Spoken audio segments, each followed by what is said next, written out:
लेखक की मेज से विकास कुमार झा का आप सबको नमस्कार। छोटा सा एक गांव था जिसमें दिए थे कम और बहुत अंधेरा। बहुत शजर थे, थोड़े घर थे जिनको था दूरी ने घेरा। इतनी बड़ी तन्हाई थी जिसमें जागता रहता था दिल मेरा। सपने की भी हद थी आखिर, सपना आगे जाता कैसे।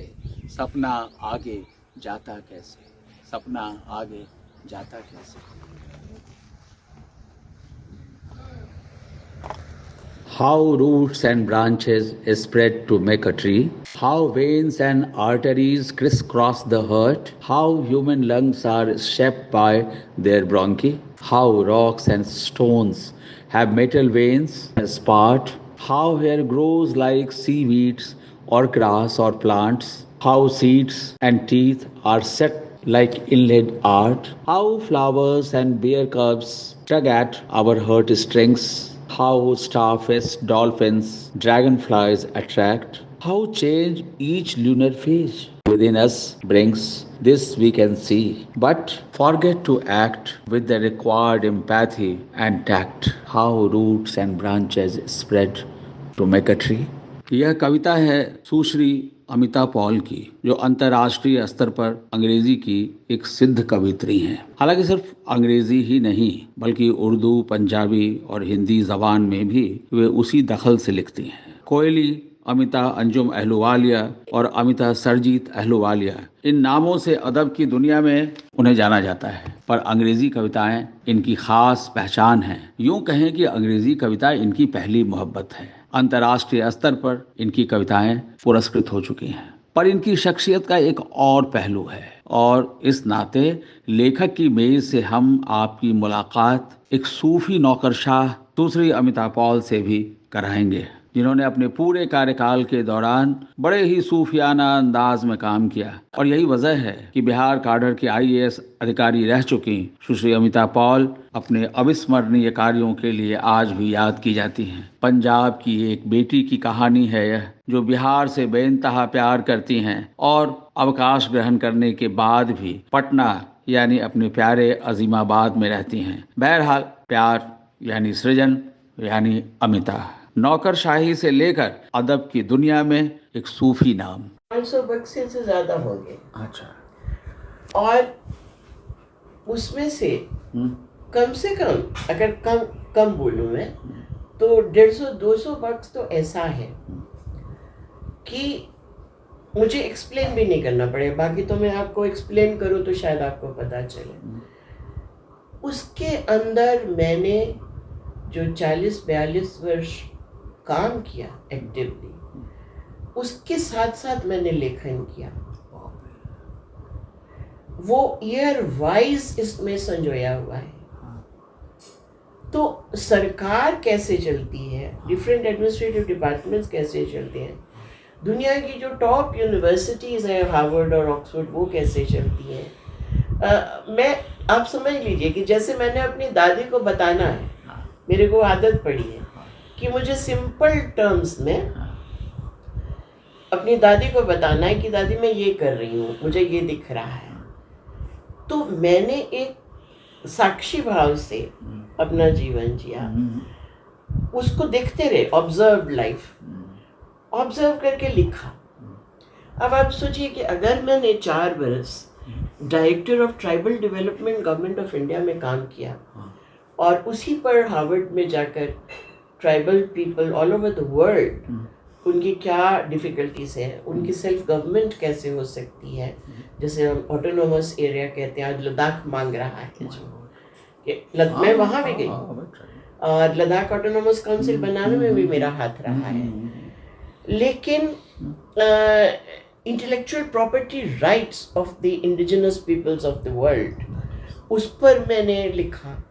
और वो नेटिव अमेरिकन्स की जो वाशिंगटन में सारी अमेरिकन ट्राइब्स की एक कलेक्टिव है, जिसमें कि हमारी मुहिम थी कि अमेरिका का प्रेसिडेंट जो है किसी दिन वो नेटिव अमेरिकन होना चाहिए, जो अंग्रेज़ों के आने से पहले लोग वहाँ रहते थे, उनमें से किसी को एक प्रेसिडेंट बनना चाहिए। तो वो जो मेरी लाइफ का एक पार्ट है, अगर किसी को उसी पे इंटरेस्ट हो, अभी भी वो सब्जेक्ट्स अनरिजॉल्व्ड हैं, अभी भी वो प्रॉब्लम्स परसिस्ट करती हैं, अगर उस पर आपको जानना है तो आप मेरा एक बॉक्स ले लीजिए, उसमें मेरी लिखी हुई चीज़ें भी, प्रेस कटिंग्स भी, मेरे रिसर्च की किताबें भी, सब मैंने एक जगह रखी हुई हैं। आपको कुछ करना नहीं पड़ेगा, आपकी पीएचडी हो जाएगी। ज़्यादा से ज़्यादा आप मुझसे ये पूछ सकते हैं कि मैम इनको कैसे कनेक्ट कर लें, कोई कभी आपको सवाल आए तो मेरे को ज़ुबानी याद है। अगर नक्सलाइट प्रॉब्लम पे आपको करना है, रिसर्च करना है, वो तो ऑलरेडी एक लेडी ने पीएचडी कर लिया, सुपर्णा बैनर्जी ने, वो मेरे पास 2-3 दिन आई थी यहाँ जहानाबाद में और पलामू में एक्सट्रीमिज्म का जो मेरे को एक्सपीरियंस था। तो इस तरह जो आप कह रहे हैं कि आप वाइस चांसलर मिथिला यूनिवर्सिटी के तौर पे जो मेरे एक्सपीरियंसेस थे, मैंने डिसेबिलिटी पे काम किया, जो स्पेशली एबल्ड पर्सन्स के लिए हम लोग को क्या करना चाहिए, पूरा प्रॉब्लम उनका या जो डिफ़िकल्टीज है उसको कैसे सॉल्व करना। तो ये सारी चीज़ें मैंने ज़िंदगी का अपना समय दिया, क्षेत्रों में समय दिया कि अब जैसे कि मेरे को ये पूरा विश्वास है कि अगर हमने मैथिली को 8th schedule of the constitution में डलवाया तो हमें इतना तो करना चाहिए कि प्राइमरी स्कूल तक जो बच्चे जाते हैं मिथिला में स्कूल पढ़ने, तो उनको अपना फर्स्ट एक्सपीरियंस स्कूल में मैथिली में होना चाहिए। अगर हमने मैथिली को शिक्षा की भाषा नर्सरी में भी नहीं बनाया है तो फिर उसको एक कॉन्स्टिट्यूशनल दर्जा दे के हमें क्या मिला। जब बच्चे का तारतम्य टूट गया, फिर आप उसको कहते हैं कि कॉलेज में जाकर के फिर यूनिवर्सिटी में तो मैथिली पढ़ना, लेकिन अभी तुम मैथिली को त्याग दो।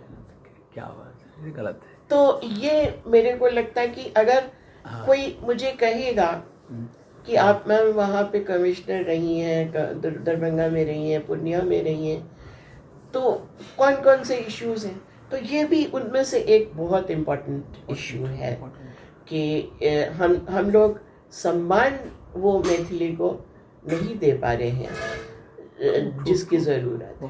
बहुत अच्छा, बहुत अच्छा जी। और उसी के साथ साथ जो मिथिला की कल्चर है, वहाँ का खान पान है, वहाँ की पूरी एक ब्यूटी है। मेरे अंग्रेज फ्रेंड पूछते थे तो मैं उनसे कहती थी कि मैं एक डिवीजन की कमिश्नर नहीं हूँ, मैं एक पूरी संस्कृति में आके बसी हूँ जिसका अपना विद्यापति संगीत है, अपना मिथिला कला है, मिथिला स्कूल ऑफ पेंटिंग अलग है, उनकी अपनी भाषा है, अपनी स्क्रिप्ट है, अपनी जो है रिलीजियस प्लेसेस हैं जो कि पूरे हिंदू धर्म के अंदर मान्य है, जनकपुर जैसे, सीतामढ़ी जैसे, और जो कि नेपाल के साथ जिसका अभिन्न संबंध है, जो गौतम बुद्ध को समझता है। वहाँ नेपाल में सेकंड लैंग्वेज है मैथिली। तो मिथिला क्षेत्र को केवल एक डिवीजन का नाम दे देना ये बिल्कुल जाती है और ये नासमझी का काम है। तो मिथिला को समझना है फ्रॉम द इनसाइड, तब आपको विद्यापति संगीत भी सुनना होगा, आपको मिथिला पेंटिंग भी देखनी होगी, और आपको मुझे मोहन मिश्रा जी, डॉक्टर मोहन मिश्रा, मैं उनके घर गई तो मैंने कहा कि मिश्रा जी मुझे बड़ी एम्बैरसमेंट होती है कि मैं एंजॉय तो बहुत करती हूँ लेकिन मैं बात मैथिली में नहीं कर पाती। अमिता जी की जड़ें गांव में हैं। इनके पूर्वज गांव में रहा करते थे। बाद में इनके दादा रेलवे की नौकरी में आए और फिर परिवार कुछ यूं फैला कि सारी दुनिया में छा गया। इस पूरे परिवार की कहानी बहुत उतार चढ़ाव लेकिन कामयाबी से भरी पड़ी है। अपने गांव के बारे में बताइए और कैसे गांव छूटा है। Your ancestors and all, grandfather, grandmother? देखिए, ग्रैंडफादर सर्विस करते रहे ब्रिटिश रेल में, लेकिन फैमिली गांव में रही। कभी कभार ले गए हूँ तो मुझे पता नहीं, थोड़ी देर के लिए, लेकिन basically he was based in the village. But उनके 5 बेटे और 1 बेटी, सभी बहुत लायक निकले। और लुधियाना के जो स्कूल के प्रिंसिपल थे, उन्होंने कहा कि सरदार साहब, हम आपको बुलाते हैं तो आपकी गर्दन जो है वो हारों से लग जाती है कि हर जमात में आपका बच्चा कोई ना कोई अव्वल होता है, 5 भाई, तो आप इनको आगे दिल्ली में पढ़ाइए। तो आपके फादर 5 भाई थे? जी। अच्छा। तो क्या नाम था 5 भाई का? मेरे दादाजी का नाम सरदार चन्नन सिंह था, और बड़े बेटे का नाम था सरदार बिक्रम सिंह, दूसरे बेटे का नाम था सरदार शेर सिंह, तीसरे बेटे का नाम था सरदार गुरचरण सिंह, चौथे हमारे फादर थे सरदार सुरजीत सिंह, और 5वें सरदार गुरमेल सिंह मेरे चाचा, छठी उनकी बेटी क्या नाम? मिसेस पवित्र कौर, उनके हस्बैंड डॉक्टर श्री मंजीत सिंह, सरदार मंजीत सिंह। तो ये उनकी फैमिली हुई मेरे दादा की।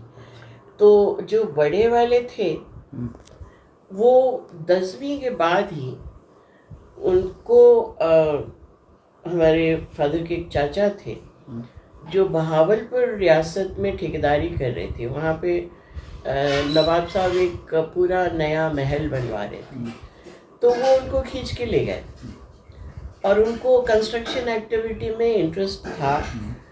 और एक हमारे ताऊजी रुड़की से जाके फिर इंजीनियरिंग भी करके आए, लेकिन वहाँ से आफ्टर पार्टीशन वो सीधे चले गए। हमारे ही एक बिरादरी के थे सरदार मोहन सिंह, जिनको कि दिल्ली में सरदार मोहन सिंह कोका कोला के नाम से जाना जाता है, इसलिए कि जब मल्टीनेशनल कोका कोला इंडिया में आया तो उसका सबसे पहले फ्रेंचाइजी वो फैमिली थी, और उनके नाम से मोहन सिंह मार्केट भी चलता है खड़क सिंह मार्ग पर, जहाँ पे एम्पोरियम्स है, वहाँ अभी भी है। और जो मेरिडियन होटल है, दिल्ली का मोहन सिंह प्लेस वही है क्या? वही है। और मेरिडियन होटल आप जानते होंगे, ला मेरिडियन, यस यस, वो उन्हीं की फैमिली का है। अच्छा। तो चरणजीत सिंह चांडना उनका है? चांडना नहीं, चरणजीत सिंह जी, मेरिडियन उन्हीं का है ना? मेरिडियन। तो वो उन्हीं की फैमिली से है, मोहन सिंह कोका कोला जी। तो उन्होंने कंस्ट्रक्शन का जो काम था, उस वक्त अमेरिकन एम्बेसी बन रही थी, आप सोचिए, जिसमें आज हम लोग वीज़ा लेने जाते हैं।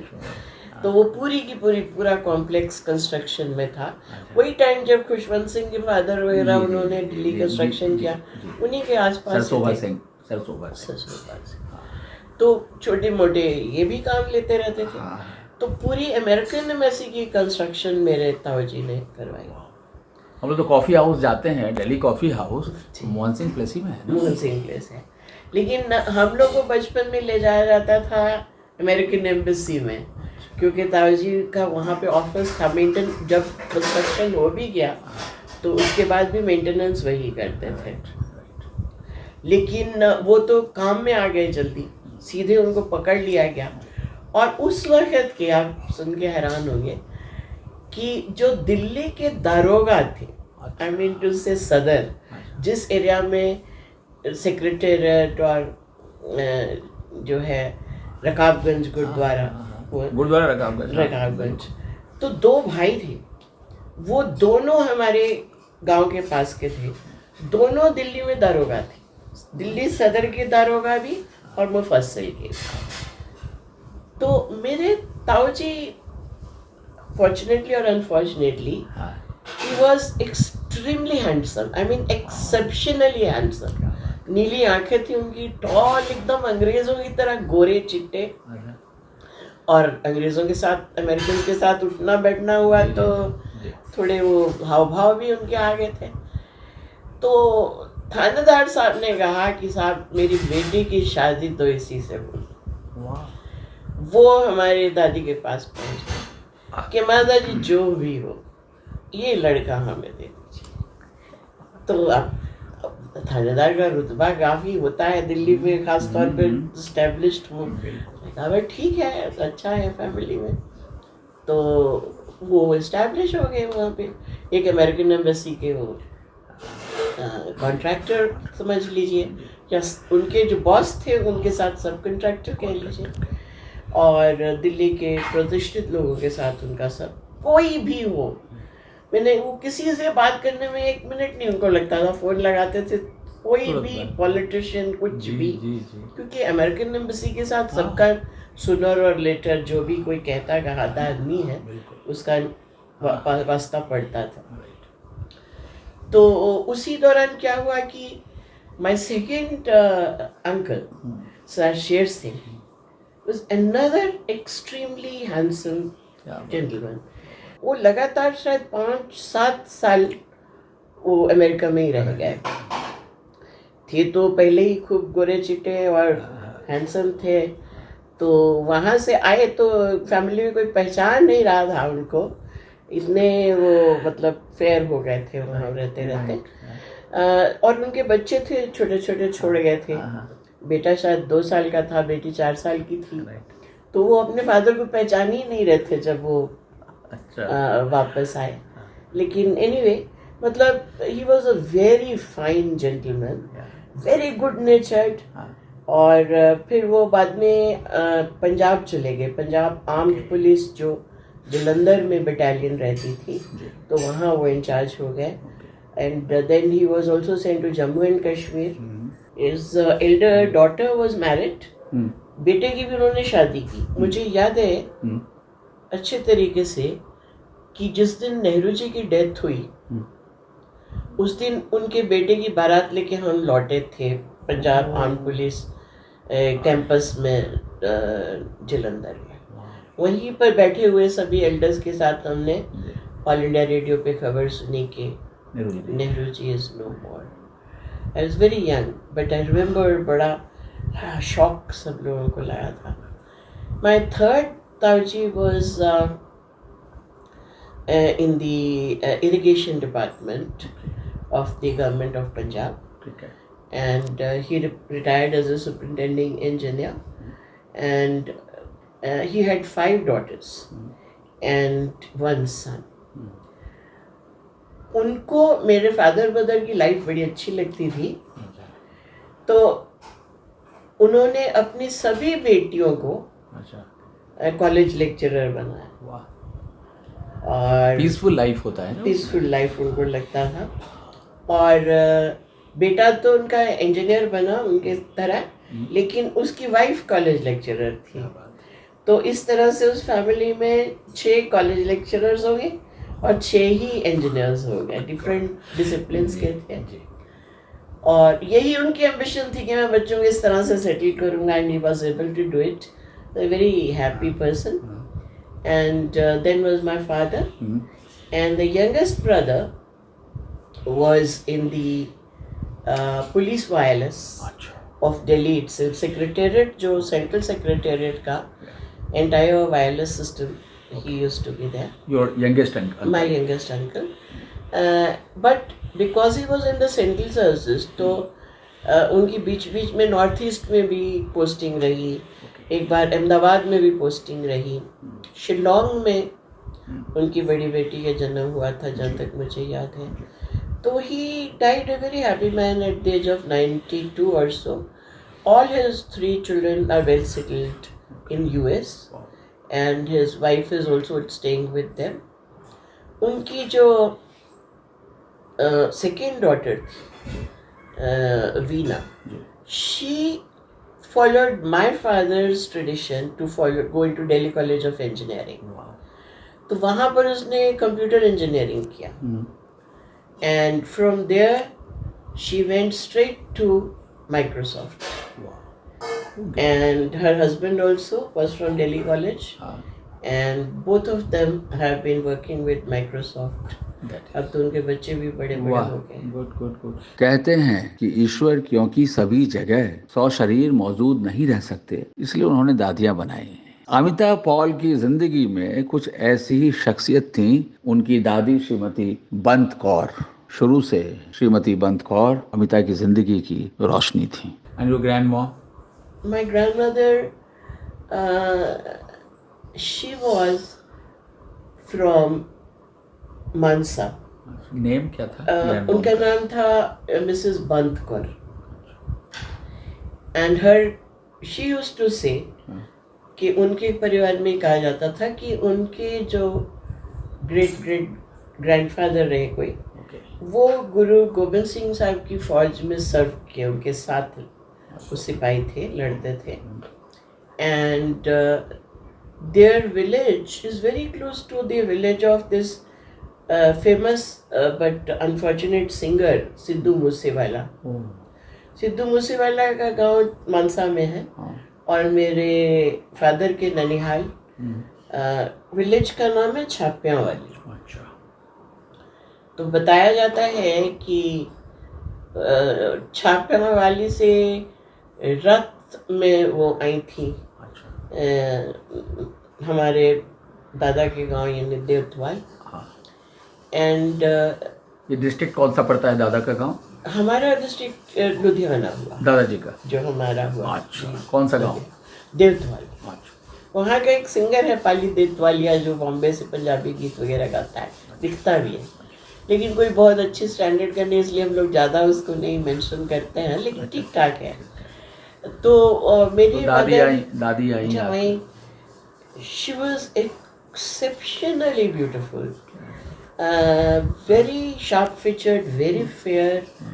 एंड जिसे कहते हैं ना कि हाथ लगाए मैला हो जाए, तो इस तरह की वो सभी चारों गाँव में माना गया कि बहुत खूबसूरत है।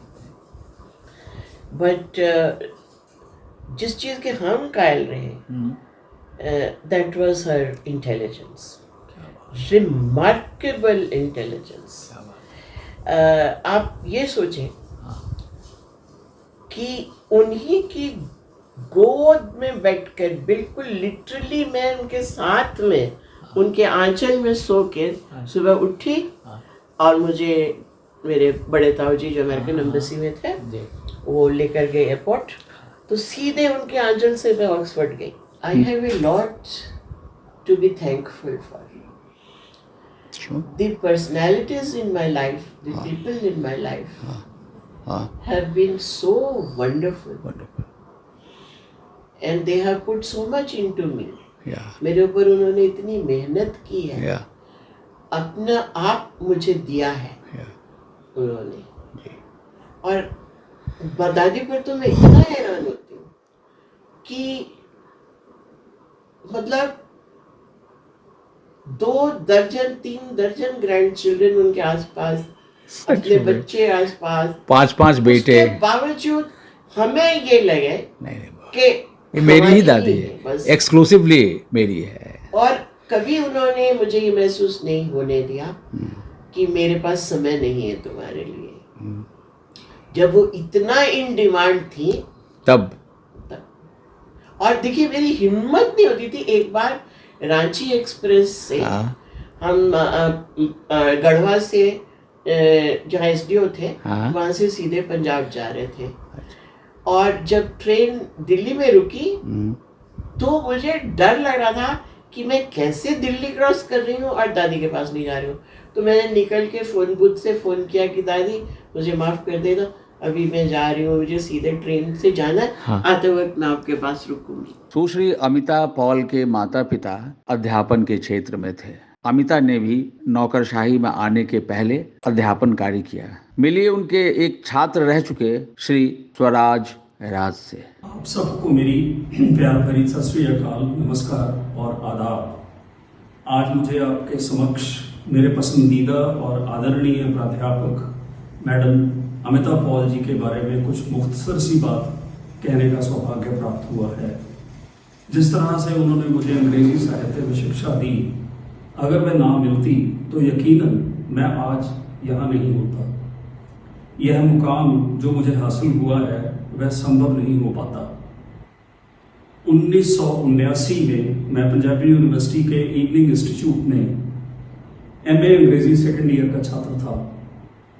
हमारी कक्षाएं शाम को 5:45 बजे से रात 9 बजे तक लगती थी। तकरीबन सभी विद्यार्थी दिन में कहीं ना कहीं कार्यरत थे। उस समय मैं भी एक हॉस्पिटल में फार्मासिस्ट था। दिल में एक इच्छा थी कुछ कर गुजरने की। भाग्य अच्छे थे कि MA पार्ट 1 में भी 2 टीचर बहुत अच्छे मिले, जिनसे बहुत कुछ सीखने को मिला। पार्ट 2 में अमिता पॉल जी आई। उन्होंने हमें विक्टोरियन लिटरेचर वाला पेपर पढ़ाया, जिसमें Tennyson, Browning, John Ruskin, Thomas Hardy, William Makepeace Thackeray और डिकन्स की रचनाएं हमारे पाठ्यक्रम में विहित थी। उनके आने से पहले ही हमें उनके बारे में यह बता दिया गया था कि उन्होंने ऑक्सफोर्ड से अपनी पढ़ाई मुकम्मल की है। जाहिर है हम सब मैडम से मिलने के लिए बहुत आतुर थे, पर कुछ भयभीत भी थे। पहले ही दिन जब वो आए तो परंपरागत इंट्रोडक्शन वगैरह के बाद विधिवत तरीके से उन्होंने हमें विक्टोरियन पीरियड के इतिहास पर कई लेक्चर्स दिए। यह हमारे लिए एक नई बात थी। आमतौर पर पाठ्यक्रम में शामिल पाठ्यपुस्तक से ही पढ़ाई का कार्य प्रारंभ किया जाता है, पर मैडम ने इंग्लैंड में विक्टोरियन पीरियड की सियासत, आर्थिक, सामाजिक और सांस्कृतिक जीवन पर बहुत ही विस्तृत, महत्वपूर्ण और दिलचस्प जानकारी हमें चंद शुरुआती लेक्चर्स में दी, जो विक्टोरियन लेखकों की रचनाओं को समझने में बहुत कारगर सिद्ध हुई। और वह सभी जानकारी आज तक जहन में ज्यों की त्यों तरोताजा है। उनके पढ़ाने का ढंग बहुत विलक्षण था और हम सब उनसे बहुत मुतासिर थे। कविता क्या होती है, कैसे उसको पढ़ना है, कैसे उसे समझना चाहिए, यह सब हमने उनसे ही सीखा। अपने जीवन से लेकर साहित्य तक अमिता आध्यात्म में गहरे डूबी हैं और यह विरासत उन्हें अपने माता पिता से मिली है। मेरे फादर की डेथ हुई थी 1992 के मई 27 मई, just 4 days short of his birthday, 67th or 68th birthday. उस दिन जिस वक्त उनकी डेथ हुई, मेरे मदर ने अरदास की और मुझे इमीडिएटली कहा कि तुम गुरुद्वारा में जाओ, बंगला साहब में, और वहाँ जाके शुक्राना दो उनकी ज़िंदगी के लिए, और मुझे लाके ये देना कि हुक्मनामा वहाँ पर क्या एंटर्ड है। तो उसमें ये लिखा हुआ था, परमेश्वर दिखता बनना, दुख रोग का डेरा पन्ना। यानी the transcendent Lord has given me his support. The house of pain and disease, which is this body, has been demolished. आनंद करो नर नारी, हर प्रभु कृपाधारी। This is not an occasion for sadness. All men and women who hear this should celebrate, because the Lord Har Har has extended his infinite mercy. संतो सुख हुआ सब थाई। O saints, there is peace everywhere. पार ब्रह्म पूरन परमेश्वर, रव रहया सबनी थाई। The Supreme Lord God, the perfect transcendent Lord, is pervading everywhere. तुर्की वाणी आई, तिन सगली चिंत मिटाई। If you still have any doubt, I want to assure you, This word has emanated from the primal Lord. Wow. So you should not have any doubt. Wow. तिन सगली चिंत मिटाई, this should eradicate all your anxiety. Dayal पुरख मेहरबाना, हर नानक साच बखाना. बहुत अच्छा. The Lord is merciful, Yeah. kind and compassionate. And Nanak chants the name of the true Lord. बहुत. यानी नानक ने आपको सच बता दिया कि ये हुआ है, ये घटना घटी है. आपको न चिंता करनी है Yeah. और ना आपको कोई फिक्र दुख करना है, दुख करना है. महसूस करना है. There is peace and there is happiness. That is on your gate also. That is partly the same thing. Exactly. But this was the word of the Lord for us. When my mother said that we must celebrate his life, Yeah. we must not mourn his going, this work reinforced that he was a person to be celebrated, Oh, not to be wept for. क्या बात. और अब पटना की एक अद्भुत कहानी, अमिता की जबानी. मैं आपको एक ऐसी कहानी सुनाना चाहती हूँ हाँ. जिसका ताल्लुक उस जगह से जहाँ आप बैठे हुए हैं इस वक्त.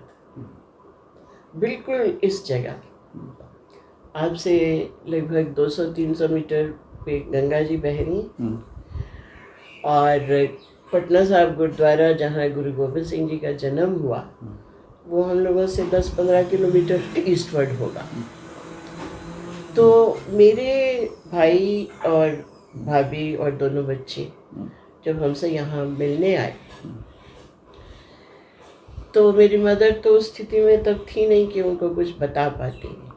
लेकिन मैंने उनको कहा कि आपको मैं एक ऐसी जगह पे ले जाना चाहती हूँ जहाँ से आपकी दादी को, माँ को बहुत लगाव था, और वो हर संडे, हर पूर्णमासी के दिन वहाँ जाती थी और वहाँ दाल और चावल चढ़ा के आती थी. और साल में एक बार जो गुरु साहब का निशान साहब होता है, झंडा, वो बदलवाती थी. अच्छा. तो वो चले हमारे साथ गए. ये गुरुद्वारा यहाँ से लगभग 4-5 किलोमीटर आगे गंगा की तरफ है. कहाँ पे? यही 4 किलोमीटर आप यहाँ से दानापुर की तरफ बढ़ेंगे, जी. थोड़ा दाहिने तरफ रास्ता निकलता है. अच्छा. तो लोगों से पूछेंगे तो लोग बता देंगे. ठीक है. वेल नोन नहीं है नहीं, इतना, ठीक. लेकिन गुरुद्वारा है. और वो अब तख्त साहब की मैनेजमेंट ही उसको मेंटेन अप करती है. तो उसकी कहानी है, उसका नाम है हांडी साहब. अच्छा. मैंने नहीं सुना. ये आप ही के शहर में है और आपको नहीं, ज़रूर नहीं, जाना चाहिए. जाएंगे. तो उसमें बताया ये जाता है कि एक बूढ़ी माई थी जिनको ईश्वर ने आयु तो बहुत दी थी, लेकिन उसके साथ उनका कोई परिवार बचा नहीं. तो वो अकेले वहाँ रहती थी और आंखों से भी मजबूर हो गई थी, उम्र भी बहुत ज़्यादा थी. तो बच्चे उनका मजाक उड़ाते थे, पत्थर फेंक दिया, कुछ हो गया, और गरीब हो गई थी बहुत. तो एक उनके पास कुटिया थी और उसी कुटिया में वो थोड़ा भिक्षा मांग के कुछ दाल चावल हांडी में खिचड़ी बना खा के सो जाती थी. और लोग उनसे पूछते थे कि बूढ़ी मैया, कौन सी चीज़ है जो आपको इतना दिन तक जिंदा रखे हुए है, आपका कोई बाल बच्चा कोई नज़र नहीं आता. बोला कि बेटा एक काम हमारा कर दो तो हम भी निजात पा जाएं. क्या?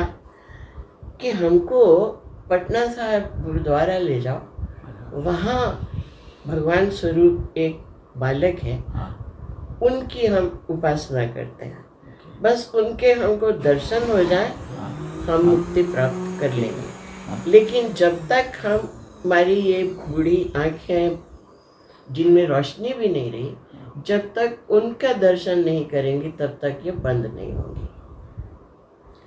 तो कोई उसको सीरियसली नहीं लेता था, कोई ज़्यादा दूर बात नहीं थी, लेकिन कोई उनको ले नहीं जाता था. जब गुरु तेग बहादुर साहब अपनी मुहिम से लौटे असम की, और गुरु के पास गुरुद्वारा में अपने बेटे को पहली बार मिले, क्योंकि उन्हें जाने के बाद गुरु साहब का जन्म हुआ था। उसके बाद उन्होंने अपनी पत्नी और भाई से कहा कि देखो, हमें तो जल्दी है अपने ट्रूप्स को लेके अनंतपुर पहुंचना है, लोग पीछे से आप लोग आप पैकिंग करके पूरा अपना आ जाइएगा। तो ठीक है। तो जब जिस दिन उनका फाइनली पटना साहिब गुरुद्वारा से माता गुजरी जी, गुरु गोबिंद सिंह साहब और उनके मामा सरदार करतार सिंह, इनका जिस वक़्त वो रवाना हुए वहाँ से सब अपना पूरे लाव लश्कर के साथ, तो चलते चलते शहर के लोगों ने वहीं पर भी बहुत रोका कि मत जाइए, हम लोग का मन नहीं लगेगा, आप लोग यहीं बस जाइए, गुरु साहब को यहीं बुला लीजिए, तेग बहादुर साहब को। बच्चा भी यहाँ सब दाई वाई से पूरा, गुरु साहब ने एक लाइन लिखी है विचित्र नाटक में, भांति भांति दैयन दुलरायो, पटना की दाइयों का उन्होंने जिक्र किया है कि मुझे इतना दुलार वहाँ मिला है। तो चलते चलते उनको शाम हो गई और वो सिर्फ यहाँ तक पहुँच पाए। तो जो थे करतार सिंह जी, उनका ख्याल था कि दानापुर में जहाँ सोन का वो है वहाँ तक हम शाम को पहुँच जाएंगे और वहाँ पे पड़ाव करेंगे। लेकिन अचानक इस जगह पर पहुंचकर जो बाल गोविंद थे वो रुक गए। उन्होंने कहा कि मामा जी यहीं रुकेंगे। कि बेटा यहाँ क्या है, ऐसी कौन सी खास बात है, कुछ नहीं नजर आ रहा है यहाँ पर। तो बोले कि नहीं नाना जी, मामा जी, यहाँ कोई हमारा इंतजार कर। तो कहा कि भाई कोई दिखाई ही नहीं दे रहा है यहाँ पर। तो गुरु साहब जो है नदी की तरफ मुड़ गए और थोड़ी दूर बाद देखे कि छोटी सी बस्ती है। तो उस बस्ती भी क्रॉस कर ली। तो बिल्कुल एज ऑफ द रिवर पे एक छोटी सी कुटिया, जो कि मतलब खड़े होकर भी आदमी उसके अंदर नहीं जा सके, वो एक बिना दीवार की बिना खिड़की का एक दरवाज़ा बस। तो वहाँ जाके उन्होंने नॉक किया, माता जी मैं आ गया। क्या बात है। अब लोग चारों तरफ हैरान कि ये जो तिरस्कृत महिला है ना, इसके घर में आज इतना लाव लश्कर, पूरे शाही खानदान जहाँ पर आकर पहुँच गया है। क्या बात। तो माता जी बोली कौन है, मुझे क्यों परेशान कर रहे हो बच्चों। लेकिन माता जी मैं आया हूँ। भाई उसका माथा ठनका, उसने दरवाज़ा खोला तो पकड़ के उनको गले लगा, बेटा तो आ गया, मैं तो नहीं पहुंच पाई। बोले कि माता जी आपका ये जो डंडा है ना, ये खूंटा जो आपका है, खुंडी, इसको लेके आप मेरे चारों तरफ एक लाइन खींच दीजिए, एक वृत्त बना दीजिए। तो उन्होंने उनकी परिक्रमा की और एक वृत्त बना दिया। और गुरु साहब उसमें से निकल के जो बाहर खड़े हुए तो उनके पाँव के निशान वहाँ पत्थर बन गए, संगमरमर बन गया। तो एक वृत्त में एक बच्चे के 2 पाँव, उनका निशान अभी भी आपको वहाँ मिलेगा। और उन्होंने कहा कि माता जी जब भी आपको मुझे बुलाने की इच्छा हो आप हुक्म कीजिए, इस जगह पे आइए और हम आपको यहाँ हाजिर मिलेंगे। क्या बात। लेकिन वो असली चमत्कार नहीं है, उसमें आप विश्वास करें या ना करें, लेकिन उससे बड़ा चमत्कार ये हुआ कि 1674 ईस्वी में ये घटना घटी जब गुरु साहब, जिनका जन्म 1667 का है, वो 7 वर्ष के थे। और 1930, 40, 50 किसी वक्त SGPC ने या जो प्रबंधक कमेटी है सिखों की, उन्होंने इस गुरुद्वारे की, इस जगह की, स्थान की सुधि ली।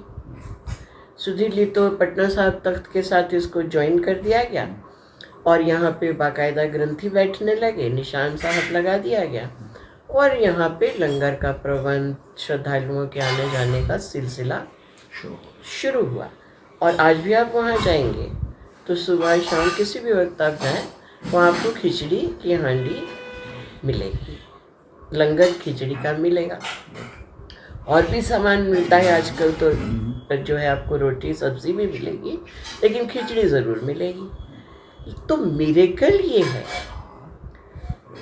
कि 1674 ईस्वी से 1950 ईस्वी तक वहाँ हांडी खाली नहीं हुई, वहाँ लगातार हांडी पकती रही, जबकि ना वहाँ कोई गुरुद्वारा था, ना कोई प्रबंधन था, और एक नाम लेने के लिए एक सिख भी वहाँ पे, एक सिख परिवार एक भी वहाँ नहीं। हाँ, ये सच है कि बाद में जब कैंटोनमेंट बना तो कुछ सिख फैमिलीज वहाँ आए, तो उनको पता चला, तो उन्होंने यहाँ पर आके रसद पानी देना शुरू किया, या फिर जो गुरुद्वारा से। लेकिन आप मुझे ये बताएं कि इतने गरीब लोग हैं वहाँ, आप जाके देखेंगे कि कोई बहुत समृद्ध परिवार वहाँ नहीं। कौन सा इलाका मोहल्ला कहलाता है? ये मोहल्ला नहीं है, ये आप यहाँ से गांधी चौक जाएंगे, दानापुर का गांधी चौक, जस्ट बिफोर बस स्टैंड। तो एक सड़क तीन मुहानी है वो, एक सड़क चली जाती है पैरेलल इस सड़क के, और एक सड़क चली जाती है बिल्कुल गंगा की तरफ। वो जो गंगा की तरफ जाती है उसके बिल्कुल एंड में अभी भी आपको वहाँ मिल जाएगा कुछ जानवर का स्केलेटन, कोई किसी की नाव। बहुत गरीब लोग हैं वहाँ पर, लेकिन आप देखिए कि उन्होंने उस ट्रेडिशन को 300 साल जिंदा रखा। किसी दिन वहाँ हांडी खाली नहीं। तो आसपास के लोग उसमें दाल चावल डालते रहे, खिचड़ी पकाते रहे, बना बना के बांटते रहे। और अल्टीमेटली सिखों को जब होश आया कि भाई ये तो हमारे गुरु का स्थान है, तो फिर उन्होंने वहाँ जाके बाकायदा इंतजाम किया, गुरुद्वारा बनाया। तो मैं कह रही हूँ कि ये क्या किसी मिरेकल से कम है कि 300 साल वहाँ हांडी ही नहीं उतरी, यानी कि वहाँ हांडी हर रोज पकती रही। कंटिन्यू। वो जो ट्रेडिशन गुरु साहब जो आशीर्वाद दे गए उस जगह को, वो वैसे के वैसे बरकरार रहा।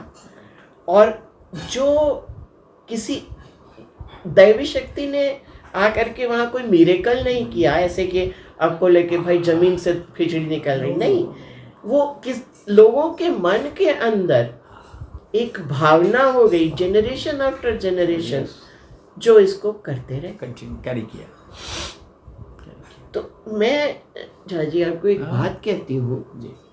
मेरे मौसी की शादी बहुत लेट हुई।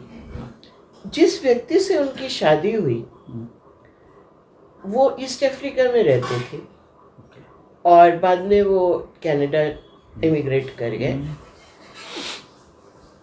लोग उनको कहते थे कि वो डॉक्टर थे बाय प्रोफेशन, कि ये डॉक्टर नहीं है, एक देवता इंसान है, ये बहुत स्पिरिचुअली पहुँचे हुए आदमी है। और बहुत लोगों ने अपने डेरा वगैरह जो होते हैं गुरु, उसमें उनको गुरु भी बनाने की कोशिश की। लेकिन उन्होंने कहा कि नहीं, मैं परिवार वाला आदमी हूँ, मैं नहीं ऐसा कर सकता। लेकिन वो भक्ति भाव से सब जगह रहते थे। तो जब उनकी शादी होके आई तो मेरी उम्र कोई 9 बरस की रही होगी। तो मुझे याद है कि हम लोग सब बैठे, तो वो बताने लगे कि मुझे बहुत लोगों ने कहा कि तुम डॉक्टर हो गए हो, तुम कहीं बाहर ही रहोगे, तो तुम यहीं कोई शादी कर लो कहीं। लेकिन मेरी माँ की दिली इच्छा थी कि मेरी शादी हिंदुस्तान में ही जा कर के हो, और मेरी भी इच्छा थी। तो लोगों ने पूछा कि आपकी इतनी इच्छा क्यों थी? बोले कि देखिए, चाहे मैं यहाँ नहीं रहता हूँ, लेकिन मेरा दृढ़ विश्वास है कि जिस आत्मा को मुक्ति मिलनी होती है वो भारत में पैदा। क्या बात। आम और किताबों से अमिता जी का रूहानी रिश्ता है। ये कमरा है अमिता जी का, इस कमरे में आप देख ही रहे हैं उनके बिस्तर पर आम किस अनुराग से सजे हुए हैं और चारों तरफ किताबें फैली हैं, अखबार फैले हैं। किताबें जहाँ अमिता जी की रगों में हैं, वहीं आम उनकी रूह में है। आम उनकी रूह में क्यों है? दरअसल यह सिर्फ एक स्वाद का रिश्ता नहीं है, इसका रिश्ता बहुत ही डिवाइन है, बहुत ही आध्यात्मिक है। आम के अंदर पूरा आध्यात्म है और इसका किस्सा क्या है, यह खुद अमिता जी से ही सुन लीजिए। हमारा घर बना मोहाली में, चंडीगढ़ के बाहर। नेचुरली कुछ पुराने गांव थे जिसको अर्बन एस्टेट ने एक्वायर करके वहाँ शहर बसाया। आपने मोहाली के क्रिकेट स्टेडियम की बात सुनी होगी, बहुत मशहूर है। तो उस क्रिकेट स्टेडियम के बिल्कुल बगल में वो हिस्टोरिक प्लेस है जिसके आसपास दरअसल ये सारी बस्तियां बसी थी।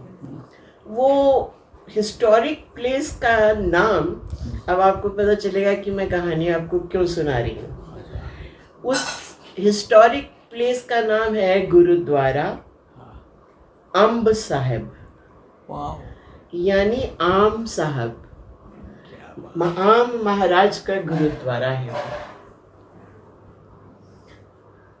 आप जो पूछ रहे थे कि इतना सम्मान आम को आप क्यों देते हैं, तो हमारे अंदर ये इनबिल्ट है। तो उस गुरुद्वारे का नाम अम्ब साहब क्यों है, और वो हमारा उसी तरीके से क्या समझिए कि हिस्टोरिक और सम्माननीय गुरुद्वारा है, जिस तरीके से यहाँ पटना साहब का गुरुद्वारा हुआ। जहाँ भी आप जाते हैं कोई हिस्टोरिक प्लेस जो गुरुओं से एसोसिएट, शीशगंज गुरुद्वारा, शीशगंज गुरुद्वारा। तो इस गुरुद्वारे की कहानी ये है कि हमारे जो छठे गुरु हरगोविंद साहब, वो शायद आपको मालूम होगा कि 5वें गुरु अर्जन देव जी की शहीदी हुई थी।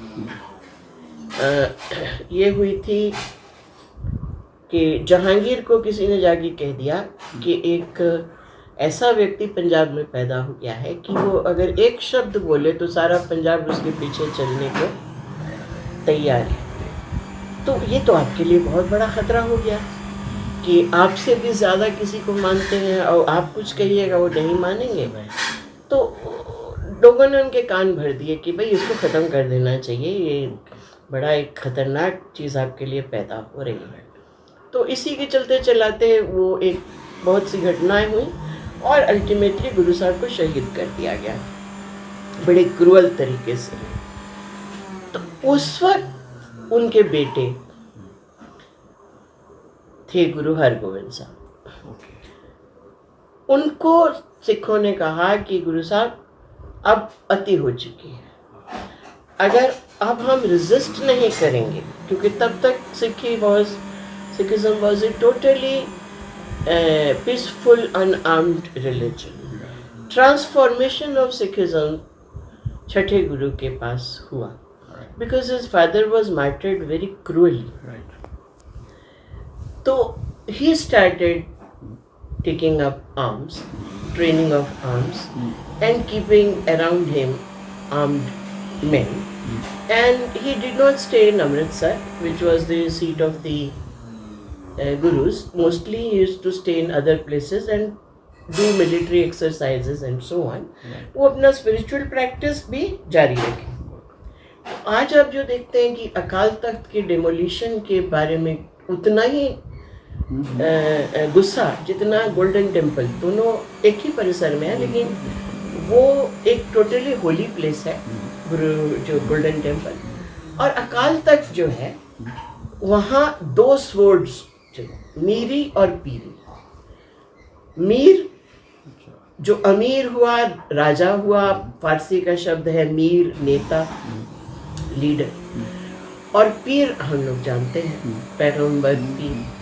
तो सिक्खी में मीरी और पीरी की दो तलवारें गुरु हरगोविंद साहब ने वहाँ पर लाकर लगाई और कहा कि यहाँ जब हम बैठेंगे तो हम सिर्फ स्पिरिचुअल बात करेंगे, और जब हम यहाँ बैठेंगे तब हम पूरी जो दुनिया के हालात हमारे आसपास हैं उस पर गौर करके आपको गाइडेंस देंगे कि हमें किधर जाना है। तो उससे बहुत दिल्ली के अंदर हुआ, हंगामा हुआ, तो जगह जगह पे लड़ाई वगैरह होनी शुरू हुई छोटे छोटे दस्तों में। तो उसके कारण गुरु साहब काफ़ी जो है घूमते रहे जगह जगह, कहीं लड़ाई हो रही है कहीं शांति से बैठे हुए हैं। तो एक दिन की बात है, दिसंबर का महीना था, तो इसी तरह किसी एनकाउंटर के बाद वो अपना फौजों को लेकर के सेफ प्लेस पर जा रहे थे। तो रास्ते में रात हो गई। एक जट जमींदार थे वहाँ के, वो निकले अपने घर से, तो देखा कि गुरु साहब की फौजें आ रही हैं, तो वो अपना दामन फैला के खड़े हो गए कि गुरु साहब आज हमारे यहाँ रुका जाए। तो गुरु साहब बोले कि भाई अच्छा लाओ लश्कर है मेरे साथ, मैं सबके लिए प्रबंध होगा आप ही की कृपा से। गुरु साहब बोले ठीक है भाई, तो ले चलो। तो जो लेके गए तो देखा कि बहुत बड़ा आम का बागीचा था और उसके बीचों बीच उस आदमी का अच्छा खासा घर था। तो सब लोग वहाँ पर आराम से उतरे और बैठे और भोजन की व्यवस्था शुरू हो गई। तो गुरु साहब ने अपना स्नान ध्यान सब शुरू किया और जब खाने पर बैठे, अब आप सोचिए कि ये कार्तिक का महीना चल रहा है, दिसंबर जनवरी का महीना है, ठीक है। और गुरु साहब बैठते ही कहते हैं कि भाई सरदार साहब इतना खूबसूरत आम का बगीचा है, तो आम तो खिलाइएगा ना। क्या बात है। बहरहाल एक गजब का करिश्मा लोगों ने देखा कि आम का मौसम खत्म हुए महीनों हो चुके थे, लेकिन गुरु साहब का फरमान था आम ढूंढा गया, जबकि सारे आम टूट चुके थे, लेकिन अचानक से एक आम मिला और सब हैरान रह गए। सुश्री अमिता पॉल के मुरीद कहाँ नहीं हैं। उत्तर प्रदेश के मेरठ जिला के अंतर्गत का शाहजहांपुर शहर मैंगो टाउन कहलाता है। यहाँ के निवासी जनाब मेहर आलम खान एक अच्छे शायर हैं और आम के बड़े काश्तकार। इनकी शोहरत मैंगो मैन ऑफ एशिया के रूप में है। मेहर आलम खान सुश्री अमिता पॉल की शायरी और उनकी अंग्रेजी कविताओं के मुरीद हैं। आइए सुनते हैं मेहर आलम खान क्या कहते हैं। अमिता पॉल साहिबा को मैं एक ऐसी शायरा के तौर पे जानता हूँ जिसने 1, 2, 3 बल्कि 4 ज़बानों में शायरी की है। उनकी ज़्यादा शायरी अंग्रेज़ी ज़बान में है, जिसमें उन्होंने ज़्यादा अपनी नज़्में और हाइकू और यानी दीगर फॉर्म्स में शायरी की है। इसके अलावा उन्होंने उर्दू में बहुत प्यारी गज़लें लिखी हैं, नज़में, और हिंदी में उम्दा कविताएं कही हैं, और पंजाबी में भी उन्होंने अपने शायराना जौहर दिखाए हैं। उनका जो शायरी यानी अंग्रेज़ी शायरी के ताल्लुक से उनको इंटरनेशनल लेवल पे बड़ी रिकॉग्निशन मिली है। उनको 2019 में निस्सिम इंटरनेशनल पोइट्री अवार्ड मिला था। उसके बाद में 2020 में उनको Ruel international award for non fiction और क्रिटिक ऑफ द ईयर 2020 से नवाजा गया, और उसके बाद में कई एंथोलॉजीज में भी उनकी शायरी शामिल की गई। एक काबिल ज़िक्र एंथोलॉजी थी जो 2021 में ओमान बेस्ड एक पोइट हैं अमिता जे सिंघवी, उन्होंने एडिट की थी। उसमें भी अमिता पॉल साहिबा की शायरी शामिल हुई है। 2023 में भी एक अवार्ड वी ट्रेल ब्लेजर अवार्ड उनको दिया गया उनके पोइटिक एक्सप्लोरेशन और क्रिएशन के लिए। तो इस तरह हम देखते हैं कि अंग्रेजी में उन्होंने खासा नाम कमाया है शायर की हैसियत से। उर्दू में भी जो यानी उनकी शायरी का बहुत नोटिस लिया गया है, और जो मुस्तनद शायर हैं और शायरी के यानी माहिर हैं, वो उनकी शायरी से बड़े मुतासिर नज़र आते हैं। उनकी शायरी की जो सबसे बड़ी खूसूसियत मुझे महसूस होती है वो ये है कि वो ज़िंदगी की शायरी है। वो उनकी ज़ात की शायरी कम है, बल्कि पूरी ज़िंदगी और पूरी इंसानी ज़िंदगी के मुख्तलिफ गोशों को बहुत खूबसूरती के साथ में बयान करती है, और उससे जो भी पढ़ने वाला है, जो कारी है या सुनने वाला है, उनके शेरों में, उनकी गज़लों में, नज़्मों में उसको अपने मुशाहिदात, अपने एहसासात यानी एक्सप्रेस होते हुए, ज़ाहिर होते हुए महसूस होते हैं। तो ये बड़े शेर की, बड़ी शायरी की एक अलामत है, एक बड़ा सबूत है कि उससे पढ़ने वाला हर कोई उससे अपने आप को अटैच्ड महसूस करता है, उससे जुड़ा हुआ महसूस करता है। इस तरह उन्होंने हिंदी में भी बहुत खूबसूरत नज़में कही और पंजाबी में ज़ाहिर है उनकी मातृ ज़बान है, तो वो उसमें भी उन्होंने अपनी शायरी की है। शायरी के हवाले से बस इतना ही। बस मैं ये जानता हूँ कि क्योंकि वो एक बहुत उम्दा शायरा हैं, और क्योंकि उसमें हमें ज़िंदगी के बहुत प्यारे खूबसूरत अक्स नज़र आते हैं उनके शेरों में और उनकी नज़्मों में, और जैसा मैंने पहले कहा कि उससे पढ़ने वाला और सुनने वाला यानी अपने आप को जुड़ा हुआ महसूस करता है। ये उनकी शायरी की बड़ी खूबी कही जा सकती है। इसके अलावा उनका जो नेचर के साथ कमिटमेंट है, माउंटेन्स के साथ, फॉरेस्ट के साथ और फलदार दरख्तों के साथ, फलों के साथ, वो भी काबिल तारीफ़ है। और मैं ख़ास तौर से जिक्र करना चाहूँगा कि आम यानी मैंगो, और मैंगो में भी डीगा मालदा के साथ उनके बड़ी जज्बाती वाबस्तगी है। और डीगा मालदा के बारे में आप जानते हैं कि उसके पेड़ बहुत कम होते जा रहे हैं, और मिस अमिता पॉल चाहती हैं कि उसको कंजर्व किया जाए, उसको बचाया जाए, और उसके ज़्यादा से ज़्यादा पेड़ जो हैं वो लगाए जाएं, और इस मज़ेदार और ख़ूबसूरत आम को प्रिजर्व किया जाए और ज़्यादा उसका प्रोपेगेशन होना चाहिए। इस तरह वो दूसरी फलों के बारे में भी बहुत ज़्यादा फिक्रमंद रहती हैं कि उनकी जो ख़ास तौर से आम के जो और दूसरी देसी किस्में हैं और जो खूबसूरत हैं देखने में भी और खाने में भी बहुत मज़ेदार हैं, उनका यानी उनको प्रिजर्व किया जाना चाहिए और उनका ज़्यादा प्रोपेगेशन होना चाहिए, और उनके एक्सपोर्ट पर भी ज़्यादा ध्यान दिया जाना चाहिए।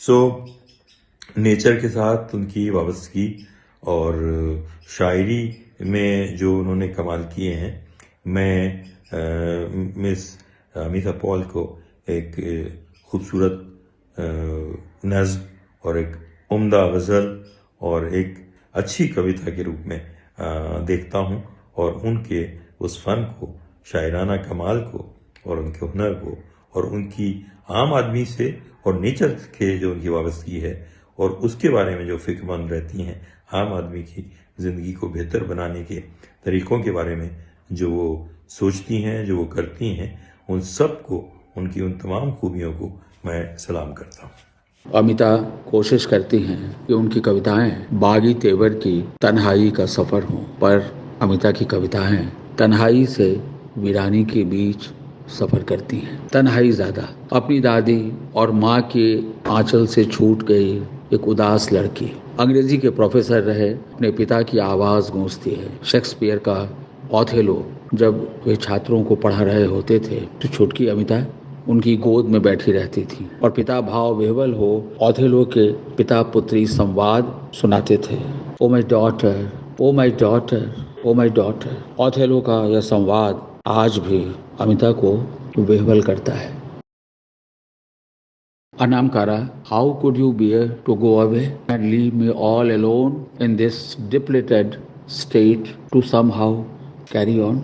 Anamkara, you know as much as I do.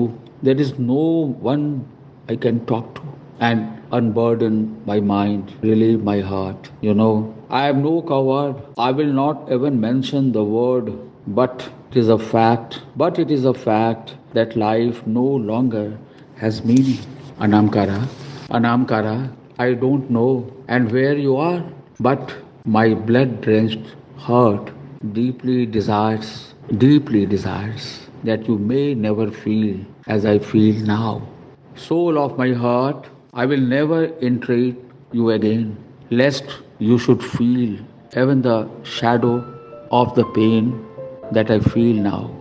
Go, go free, be at peace. My peace, Anamkara, is in your peace. Go, go in peace.